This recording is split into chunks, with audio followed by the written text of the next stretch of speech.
Hello, Wide River families. Thank you for your patience as we plan the beginning of what promises to be a school year unlike any we've ever experienced. Our plans for the beginning of the school year are evolving, just as scientists and doctors' understanding of the virus is evolving, and various government health departments' responses to it are evolving. Our reopening committee has done a terrific job, meeting throughout the spring and summer to formulate a plan that tries to balance the various needs of students, families, and teachers through the fall semester.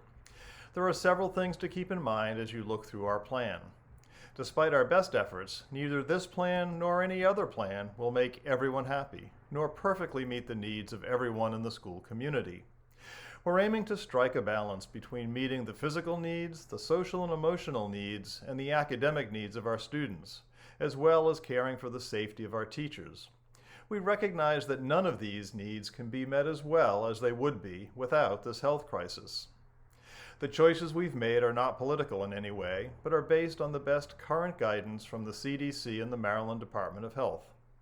There are many moving parts to Wide River reopening, especially the need for social distancing and cleaning in common areas, in classrooms, and on buses. We need to be flexible and nimble, and willing to adjust as circumstances change. We ask that you do the same.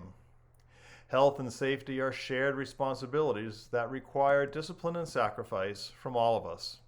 Your child's protection from COVID is dependent on decisions their peers and parents make, just as my protection from COVID is dependent on decisions that you and your children make. So let's be sure we're all making safe decisions. In preparation for reopening, we've organized classrooms such that desks are 6 feet apart. We've built an isolation room where a sick student can wait to be picked up. We've installed touch-free hand sanitizing stations for distribution around the school. We've purchased masks and face shields for teachers and some extra masks in case a student loses one. We have touchless thermometers. We've consulted with healthcare experts on our preparation. We've begun upgrading the Wide River internet access to be faster and more reliable. And we've developed guidelines for operating safely in a hybrid model. As of today, we plan to open school in a hybrid model with a blue group and a white group alternating between in-person and remote attendance. The groups will be determined by the requirements of transportation social distancing and classroom social distancing. We're going to begin cautiously and start the school year with each group on campus just one day each week. As circumstances warrant, we hope to expand each group attending 2 days a week, or if necessary, cut back, or to move to 100% online. Our decisions will be driven by county and state departments of health, and we will be monitoring caseloads in the counties from which we draw. Regardless, online learning will be a necessary component of school this fall for everyone, as we see how the hybrid model works and how well the virus is being contained in our communities.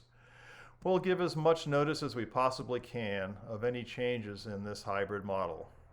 No student will be required to attend in person, as we'll continue to teach remotely for those students unable to come into the building, and to teach everyone remotely on those days when no one comes into the building. For those wishing to attend in person, please refer to the guide to reopening that was sent earlier this week as an email attachment.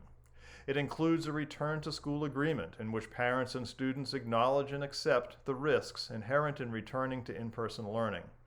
I need this form back by August 14th so that we can finalize transportation and student groupings. Since we all have a responsibility to keep each other safe in this pandemic, masks must be worn by everyone at all times in the building. Students and teachers must maintain social distance, and cleaning, hand washing, and sanitizing must be done at the end of each class and before getting on a bus.